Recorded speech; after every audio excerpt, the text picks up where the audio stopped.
Whoever is listening, however you are listening, I want to welcome you back. My name is Grayson Mann. This is the Man with a Plan podcast, episode 26. Guys, as always, thank you so much for the support you continue to pour on the podcast.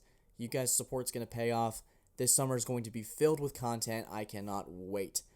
Now, before we delve into what happened, we are on Apple Podcasts, Spotify, YouTube, Google Podcasts, or wherever you get your podcasts. Consider subscribing, liking, leaving a 5-star review if you like what you hear to help support the podcast.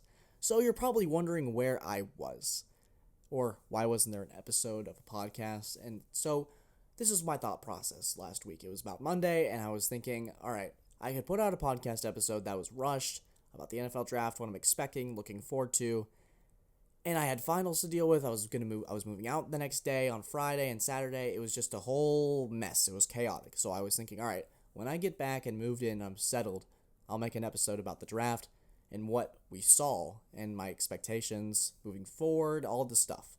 We'll talk about everything. I might consider splitting this into 2 parts if I have enough thoughts in my little brain to spew out for you guys. I'm excited. There's also a lot of things that happened outside the draft that made things interesting, and we'll talk all about it. So I also had a pretty nasty cold. I had a really bad cough. I really couldn't speak without having to cough for a bit, so I also decided I'm not going to have it be a bunch of weird cuts for you guys. So that was decided on Monday that I just wait. And I think that's going to pay off. I think this episode's going to be fantastic. I hope you guys enjoy it. Let's talk about these summer plans. All right, we are back. I'm back home. I have finished the process of moving out from Clemson. I'm so sad. I miss you guys. If you're listening to the podcast right now, shout out to Building 14 at Clemson. You guys were fantastic. I think that this summer is going to be fantastic for you guys. I use the word fantastic a lot, and maybe you get a different word, but I truly believe it. We're going to put out so much content, so many interviews, so many people that I've met and that I can't wait to meet in the future. The experiences, the episodes that we're going to put out, it's going to be fantastic before we transition into sophomore year. Guys, I know you're excited as much as I am. Let's get right into it. Today we're going to talk about the NFL draft.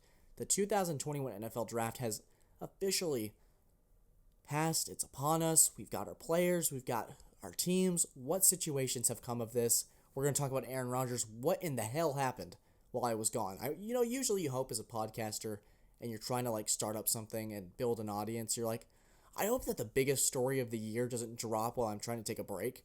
And then, boom, the biggest story of the year drops while you're trying to take a break. And you're like, oh, crap. All right. Well, I guess we got to talk about this too. So, Aaron Rodgers, what happened? We're going to talk about the QBs. 5 were picked in the top 15. What does it all mean? And then some big surprises, questionable picks, and what I think moving forward and our schedule. So let's start with Aaron Rodgers. Aaron Rodgers, what are you doing? So basically what happened, Aaron Rodgers told his team he's done. He wants out. It wasn't like a demand of a trade, but the writing's on the wall, and it's been on the wall for a long time. Ever since they drafted Jordan Love in the first round last year in the 2020 NFL draft, you were kind of thinking, all right, when's this divorce going to happen? And I've got a gripe with Aaron Rodgers. I know you're going to be like, wow, he's a super talented player. He's one of the best players to ever play football, one of the best quarterbacks of all time. I hate Aaron Rodgers' leadership style. I think it's messy. I think it's tacky. And I think that there's a subtle difference between him and many other QBs when they go through these rough divorces that really just separate him from the most. Where do I think Aaron Rodgers is going to go? Denver, the Raiders. There's so many question marks with Aaron Rodgers. Is he just going to retire and pull a Brett Favre and we just won't see him for a year? That's on the table too. Maybe that's something that we'll have to table for another time. If Aaron Rodgers takes the exact path as Brett Favre, that'll actually be really ironic at the same time.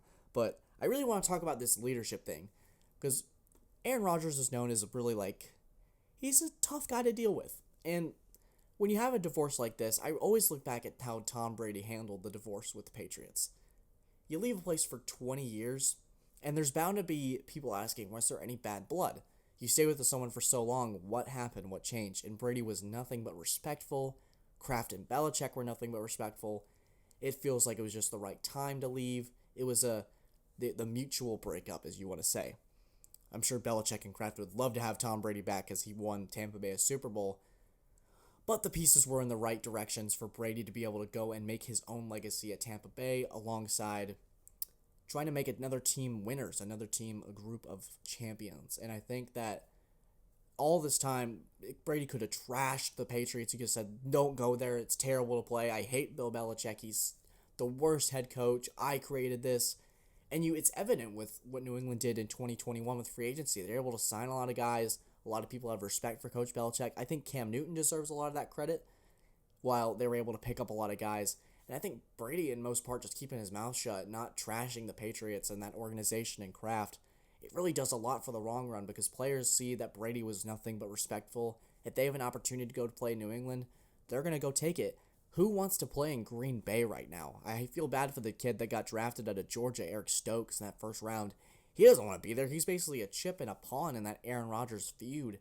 I feel bad for him. Any guys that are in there right now trying to develop their career, it could be nasty, and I'm really not looking forward to seeing how it falls out. I think that Aaron Rodgers is going to get traded to Denver, and I think that's why they drafted a corner. We're going to talk about that later. A lot of people are saying, why didn't the Broncos draft Justin Fields?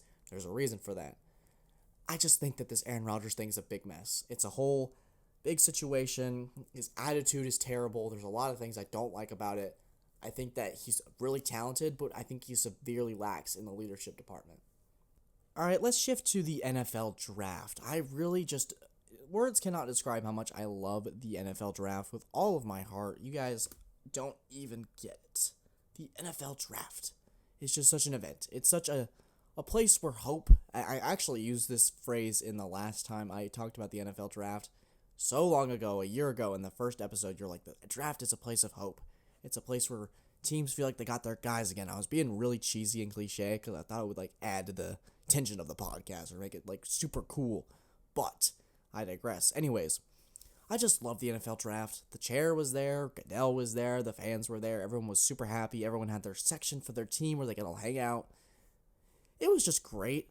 And the announcers were happy. It seemed like things were on a turning corner, we were turning a corner with this mess that we've been going on for the last year. So when we talk about the draft, I want to really focus on the 5 QBs that were taken. I want to go in order. We're going to start with Trevor Lawrence, and we'll end with Mac Jones, and then we'll take a short break, and we'll talk about my biggest surprises of the draft and what to expect moving forward. So let's get into Trevor Lawrence. This was the most obvious pick. If you had to bet in Vegas, you weren't going to earn much money because they're like, dude, you're betting basically that the sky's going to be blue the next day. It was really, really great. And being a Clemson student, and a lot of Clemson people around the world were just like, it's so cool to see Clemson be represented in such a way with Trevor Lawrence. He has such a high character. He's going to be great with Jacksonville.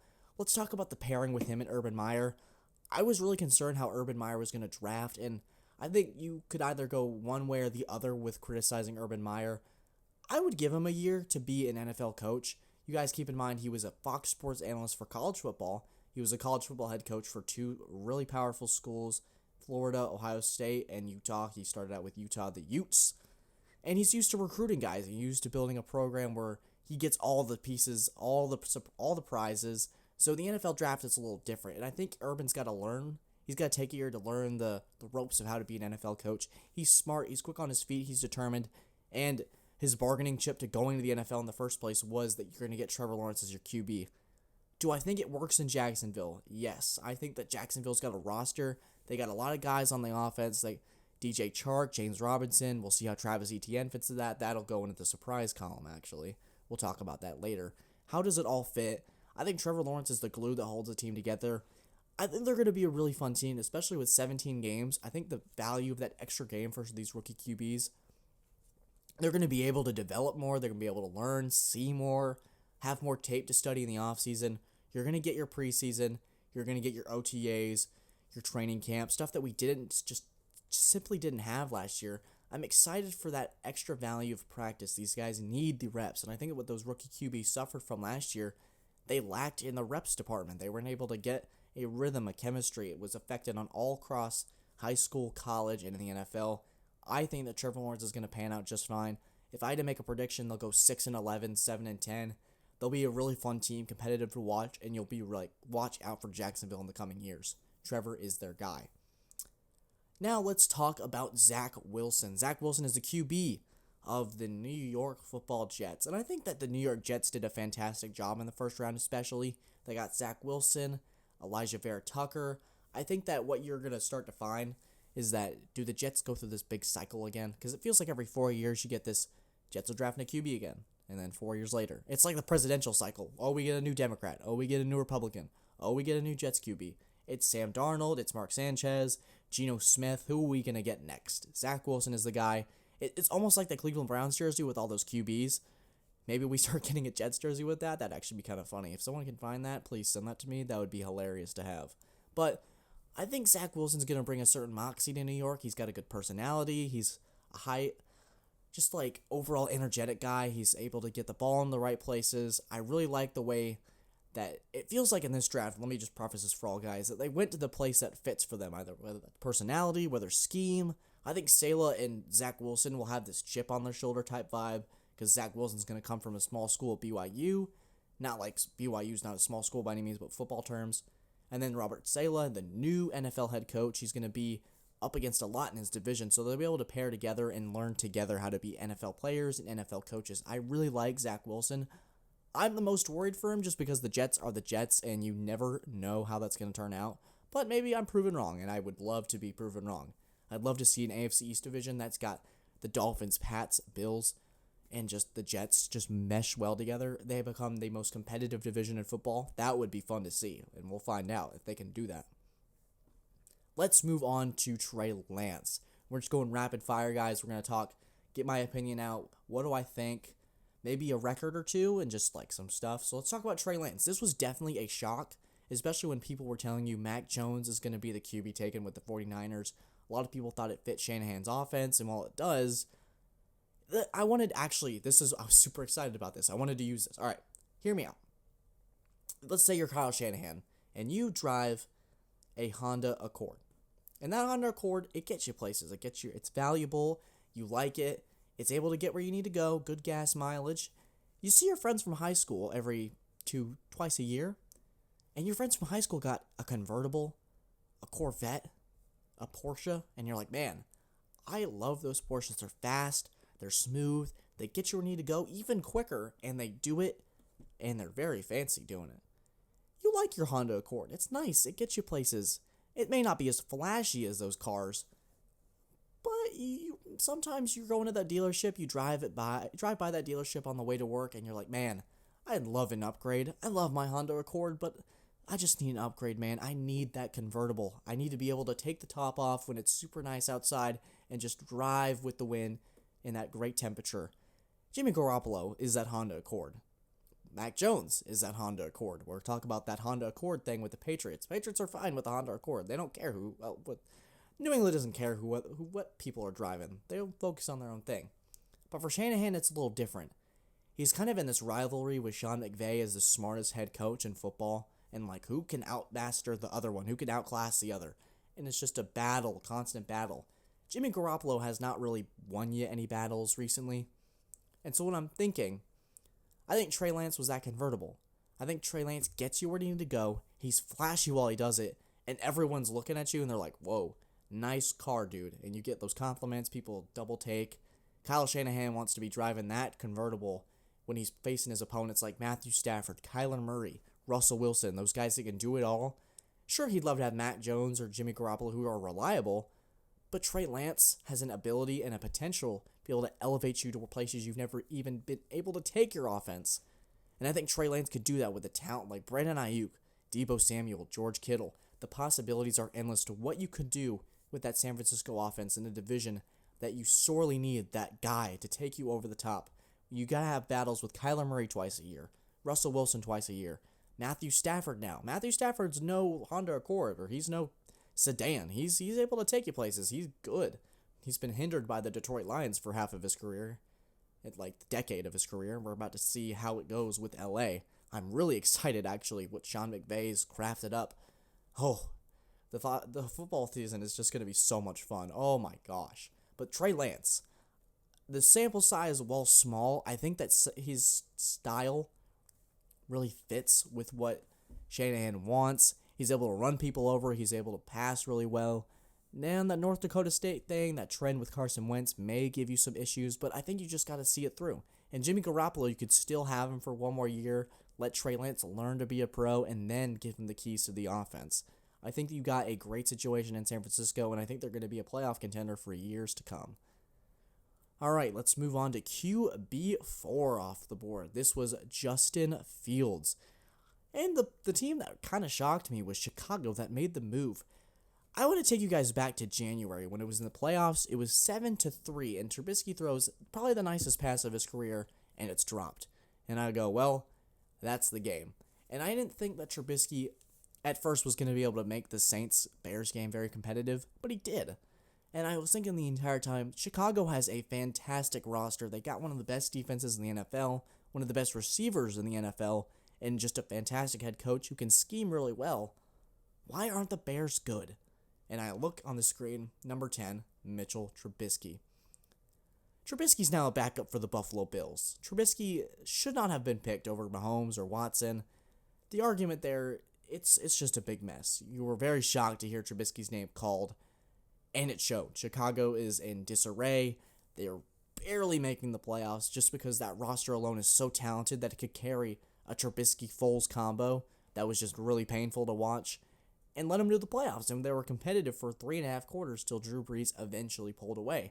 Part of me was thinking, they're going to win this game. I'm going to be shocked. Oh my gosh, we're going to be so wrong. Let's imagine if they had Aaron Rodgers on that Bears team, or Tom Brady, or even Kirk Cousins.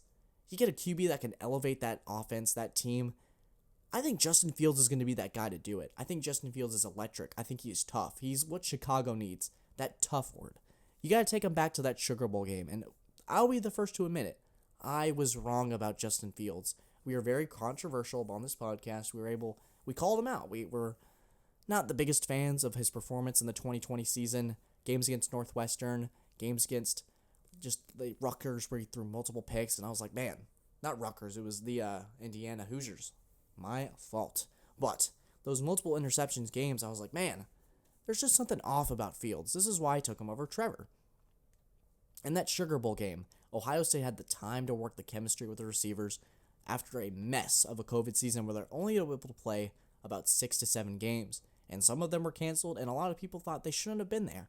Justin Fields gets hammered by James Skalski, and then he takes Clemson for a joyride. 6 touchdowns, absolutely, completely efficient.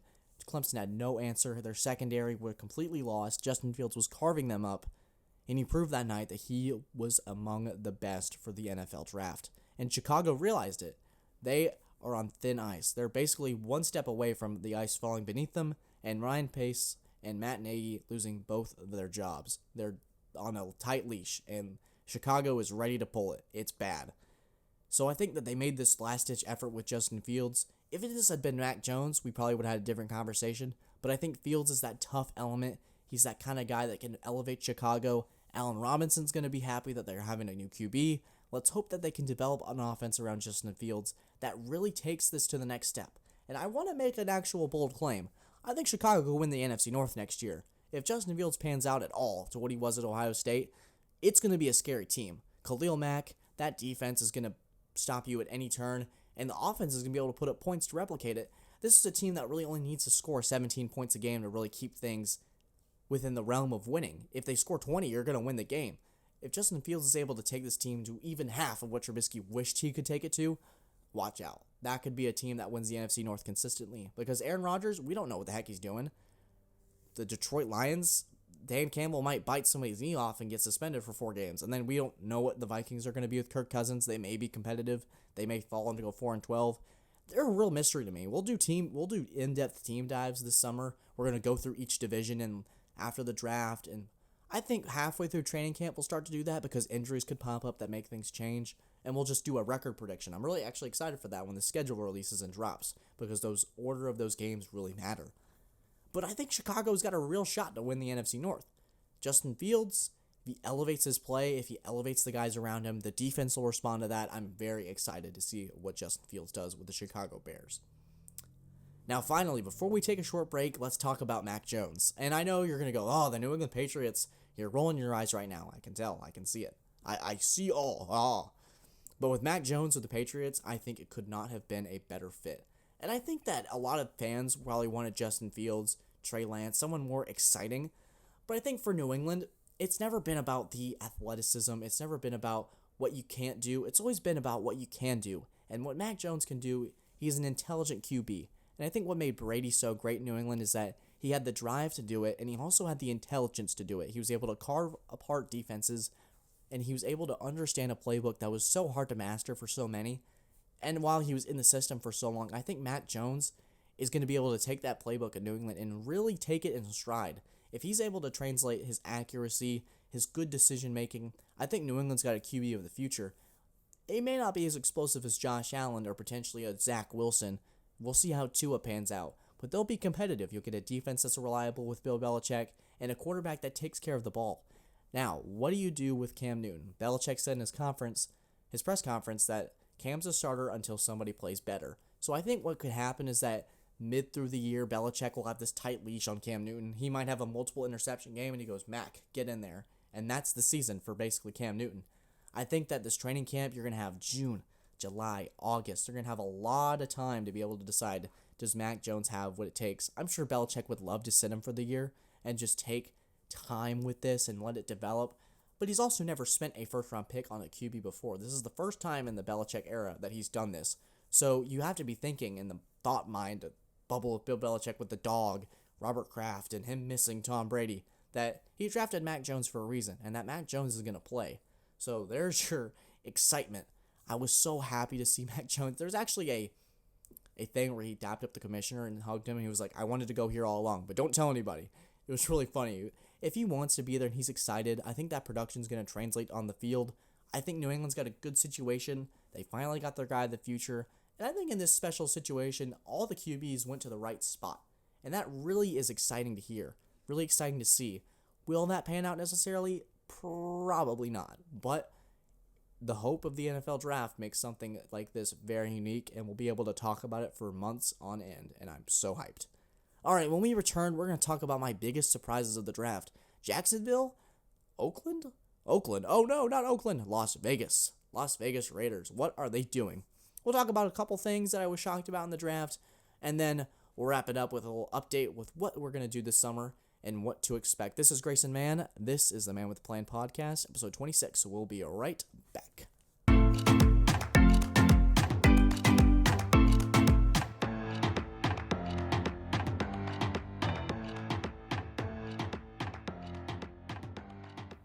All right, and we are back. This is the Man with a Plan podcast, episode 26. Let's go over the biggest surprises to me in the NFL draft. Obviously, there's always going to be some picks that are questionable, some picks that you may find yourself scratching your head. What went wrong there? Will those guys regret it in a year or two?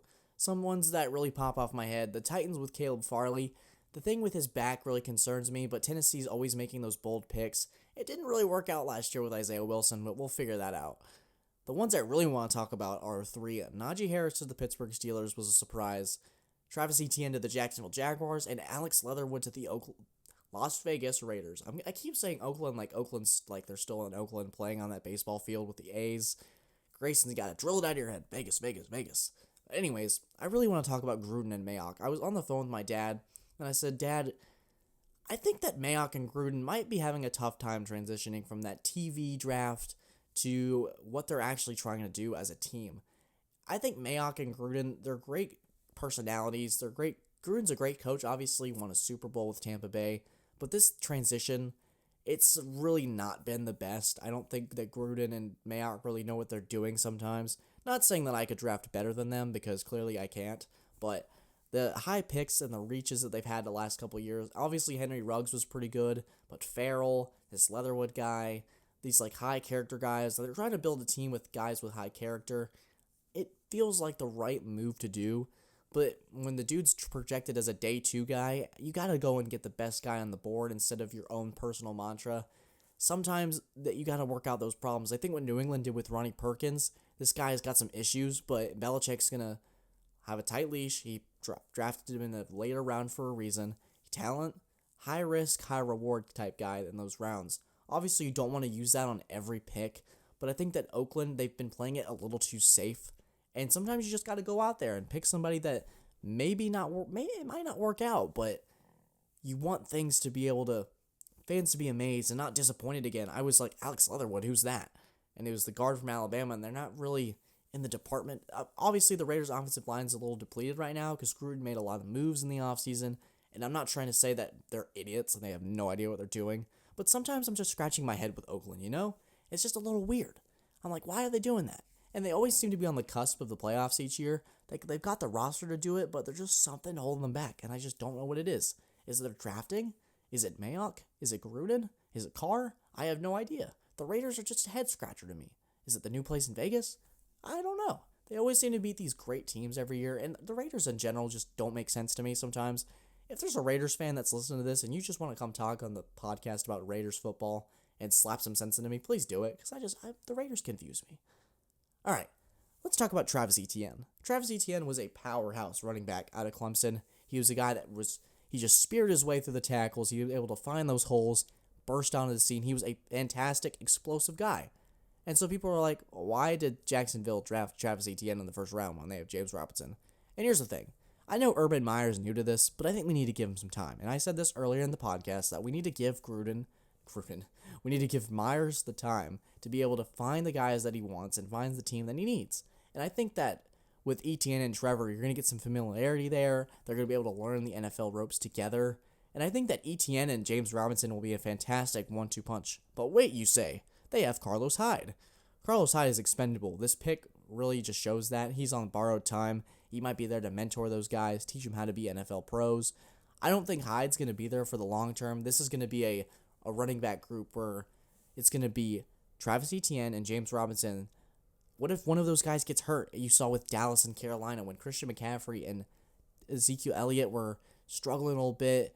You didn't really have a guy behind you that could really take over and really transform the team. This was especially with Carolina when Christian McCaffrey went down for a majority of the season. Mike Davis is good and fine, but he's not a explosive running back that can really take over when you need it the most.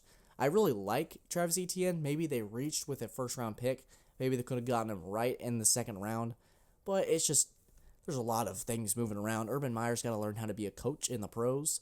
So we'll have to give him some time. This isn't going to happen overnight.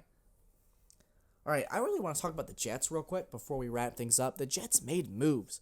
Elijah Vera Tucker was drafted by the Jets, a guard out of USC, and it feels like the Jets are trying to do something different. They're trying to build around their QB and not make their life a living hell whenever they try to get into the ropes. We're assuming that Wilson's going to be a day one starter. He's going to take over a Jets team that's been dysfunctional since I've been born, and I think the Jets showing faith in Wilson and drafting an offensive lineman is just really shocking to me. I've always been around the Jets with this dysfunctional attitude. They've always never seemed to figure it out. They've always been a meme. It's been great in some cases, but if Zach Wilson has a successful career, it's because Saleh's going to turn this culture around and find guys that are really willing to stick it through. The first year might be rough. They might be really bad, but they're going to start drafting guys. You'll have Mekhi Becton, Elijah Vera Tucker. You'll have a solid foundation, and this is what the Jets have always needed, a foundation to build off of. Maybe you get 5 wins or 6 wins, but you have that foundation to build success off of. Good, solid players that are able to come in and contribute, not just as trading chips a year later like Jamal Adams or Sam Darnold. You need guys that'll stay there thick and thin, that'll be really contributing to ultimately win you a Super Bowl, because that's what it's all about. We're all chasing the same thing here. It's winning trophies. And I think for the Jets, those picks really exemplify what they're trying to do. It's that foundation. Zach Wilson's the quarterback. Elijah Vera Tucker's the guy to build off of to make sure that you have something established. And I'm really excited to see what they do in the offseason. All right, let's talk about what we're going to do this summer. Before we wrap things up, guys, I want to thank you so much for listening to the podcast. This was the NFL Draft Podcast. We're going to talk about the draft a lot more. A lot of things are going to happen. Numbers, moves, changes. I am so pumped for it. You guys are going to be there for it too. So I think this summer you're going to expect a lot. And I'm not going to announce this official release schedule until I get really settled next weekend. I'm going to go out and make some changes. I'm trying to get a table and make things a little more official so things can feel normal, I guess, for you guys, if that's what we want to say. But expect a lot. A lot of interviews are coming. A lot of great things are coming. I'm so excited for what's coming. I keep saying prepare for what's to come, because guess what? It's going to happen. Things are changing. This podcast is growing. We have a great audience, a great group of people who are listening. I can't wait to contribute to that and make things bigger and brighter and better. Guys, thank you so much as always for listening. This is Grayson Mann. Thank you so much. I really appreciate it. You guys have no idea. Have a fantastic summer. Have a fantastic day. Expect more. And take care.